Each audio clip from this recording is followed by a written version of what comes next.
Hey, what's happening, my friends? This is Balrog, and I hope you are doing great today. Since the game has become somewhat stale and new content coming in the near future, I've seen a lot of new players jumping back to the game where they left or playing for the first time because of the game or the DLC is pretty cheap. So I wanted to create a guide of what to do and for new and returning players to have kind of like a to-do list of all the 10 things you have to unlock, farm, and complete when your first character reaches level 40. So you can get to the end game faster and be able to create different kind of builds and experience that end game of the Division 2. This list is focused on PvE, but it will help you to get to your PvP end game. A few of the steps that I will explain, you can do them in parallel with others, so I'll let you know what you should be focusing. So with that said, first, congrats on being level 40 or coming back into the game. Don't forget to hit that like button, and if you are new to the channel and find this video helpful, please subscribe. So let's jump right into the 10 step list. So after you get to level 40 and complete the Liberty Island mission and kill Keener, you now get the chance to experience the end game of the Division 2. You can do invaded missions, legendary missions, the summit, raids, PvP, manhunts, season, global events, and your project, all that good stuff. But you need to be geared for them to have a better experience. So the first thing you should do is, number 1, start leveling and completing your SHD watch for free stats. This way, your character will be stronger than before. To get to your watch, you just go to your inventory and go to the bottom right corner and you see your level and you can see your watch. You will complete your watch when you get to a level of 1000. And after that, your health will increase every time you earn a level. You can see in the middle the current health boost. So my advice, if you have not gotten to 1000, is to invest the points in the following order. In offensive, you want to do first critical hit chance, and then invest the points in critical hit damage, and then in weapon damage and headshot damage. In the defensive section, you want to start with total armor, and then hazard protection, then put your points in explosive resistance, and then in total health. In utility, you want to put the points first in skill haste, then skill damage, then skill duration, and skill repair. For the handling section, it depends on your playstyle, but I recommend going first with stability, then ammo capacity, accuracy, and then reload speed. For the scavenging materials, you will buy those when you optimize your weapon. If you don't know what it is, the optimization station, I recommend watching my video about it. I will link it right above. Number 2, buy everything on the crafting station vendor. So in the crafting station vendor in Washington DC is on this section in the White House. This lady over here, you want to buy everything that she has to offer. The exotic blueprints, the share material, the share blueprints. This way, if you have a secondary character, you will be able to share resources and also have the blueprints to craft exotics to reroll them. And that means that if you have this example, the chatterbox, as soon as you get the exotic, you get the blueprint here and you buy it, and if you have the materials, you craft the exotic again and try for better rolls. And every time you get an exotic, just go and buy it from here and buy all the blueprints as well. Number 3, finish unlocking skills with HHD Tech Cache. So if you got remaining skills to unlock, I recommend getting them all. In the White House, you go to the vendor called the Quartermaster. There you can see all the skills and the ones that you probably have yet to unlock. So I recommend getting them all, get the tech cache on the real world, and unlock whatever you have left. So that way you'll be able to create any build in the game for PvE or PvP. As well, any perks that you have left to unlock. When you see all your skills, you just go to the perks up top and then use the SHD tech to unlock any perks that you still have available. Number 4, farm control points level 4 for weapon mods and blueprint to get the best mods for your weapon. And if you go to the map, you can see the level of the control point right on the upper right corner of the icon of the control point. If you just reach level 40 and you can't do a heroic control point, don't worry, you'll get there. You just start farming your control points on hard, then move up to challenging, then move up to heroic. You will get there if you farm your gear.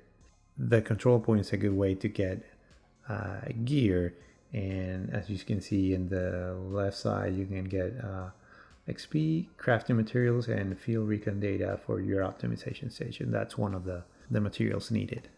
Why is it important? Because all your weapon mods will drop as a reward for completing control points level 4. So while you do them, you will level up, you will get a lot of gear, like I said, and while you get gear, at the same time, you will use it to complete your recalibration library, and that's my next item on the list. Number 5, complete your recalibration library. Recalibration library on the White House is on this side. This is very important to get all your gear maxed. When you get gear doing any activity and you get one that has just one max talent, don't sell it, just keep it. Come here to the recalibration station and go to the recalibration library, select the piece of weapon or gear that you got, and then depending on the max stat that you found, could be a core attribute, an attribute, or a talent, you go here and you start to fill up the library. You just pick one stat or talent and fill up your library. So that way, like this, so that way when you get better gear and you're only missing one stat and you have it in your library, you can use the one in your library and pass it to that piece that you want. And number 6, start unlocking specializations to be able to create different kind of builds like tanks, healers, skills, snipers. So with the specialization, you will get special buffs and skills for your character. So in the White House, you have the specialization vendor here, and you can see all the specializations you have. The sharpshooter, survivalist, demolitionist, technician, gunner, and firewall. So to unlock them all, you have to complete you just have to do special challenges to unlock it, and then while leveling up and completing bounties or invaded missions, you will get specialization points to spend on the specialization 3. For example, we can see this is the firewall 3, and when you get points, you will be able to spend it here on all those skills. Just remember, you need to have the specialization active and equipped to get those points. This is a starting point to create new builds that rely on specific specializations, and that brings my next item, number 7. Farm the pieces for the easiest, best builds in the game. So what are those best and easiest builds in the game. So in my experience, the easiest one to build is a full red DPS build and a full yellow skill build. So if you go to the inventory, you can save your different kind of builds. So I will link 2 videos, one for the DPS build and one for the skill build that I use. So you will see them in the upper right corner. One of the best places other than doing control points to get gear, because in control points you get a lot of gear, but it's not maxed. The stats are not, let's say, not that good. But in the summit, like if you go to the map, the summit is on the upper right corner over here.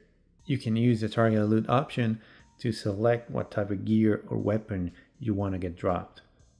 Just remember that in the summit, the higher the difficulty, the better the drops. So that brings up my next step to do in the summit, and that is number 8. Get your first and easy exotic named the Capacitor, and that's in the summit. To get this exotic, you need to do a few challenges in the summit, and it's really one of the best exotic weapons in the game.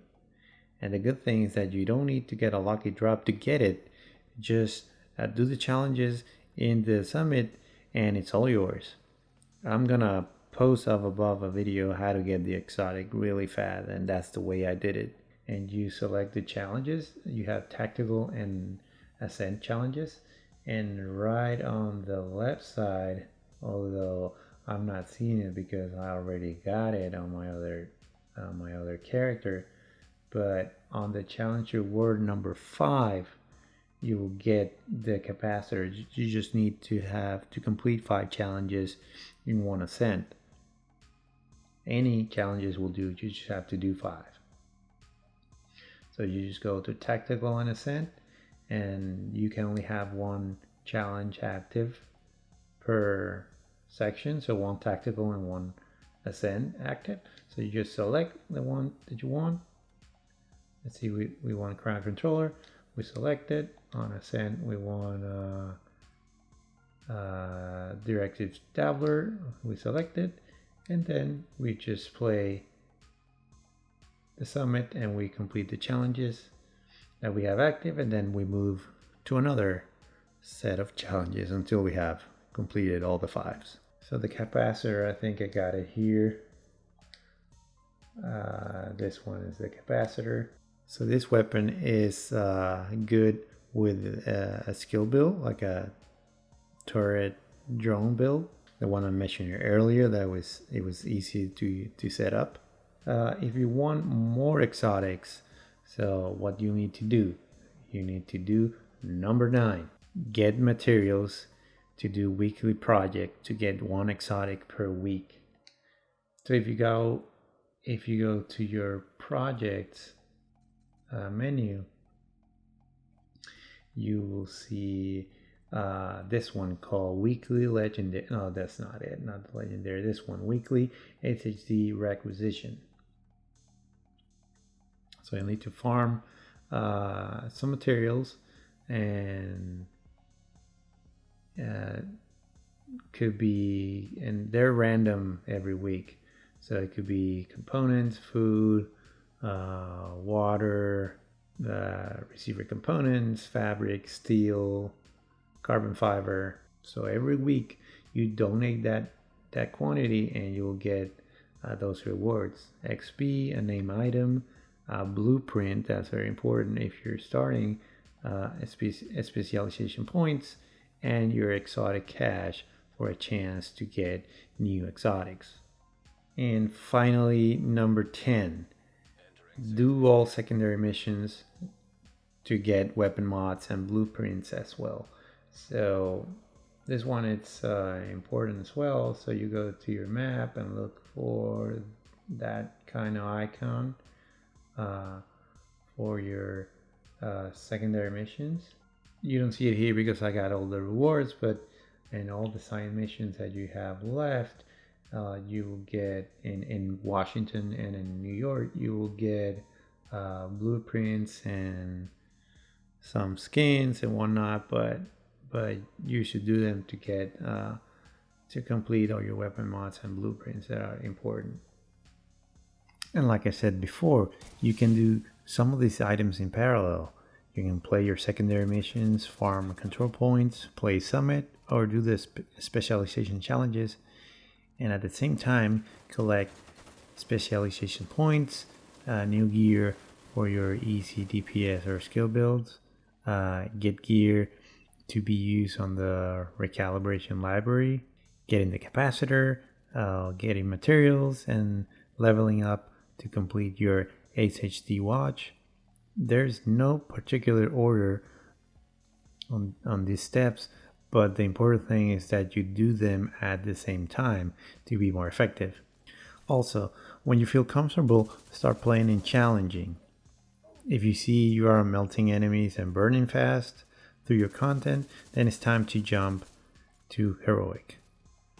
This is where you will spend most of the time farming your gear and playing your endgame content to finish those builds and be able to jump into raids and PvP with a more positive experience. So there you have it, guys, my advice on what to do after hitting level 40. I hope it will give you a clearer roadmap of what to do to maximize your character the fastest way possible. If you have another activity or task when you hit level 40 that I missed, please comment down below. I want to know what else you did when you hit level 40, or what are you doing right now with your newly level 40 character. Remember to hit that like button if you found this video helpful, and if you haven't already, please subscribe to support the channel and allow me to keep creating content for you and help you. Well, there you have it. Thank you for watching. I hope this video was helpful, and I will catch you guys on the next one. See ya. Ciao.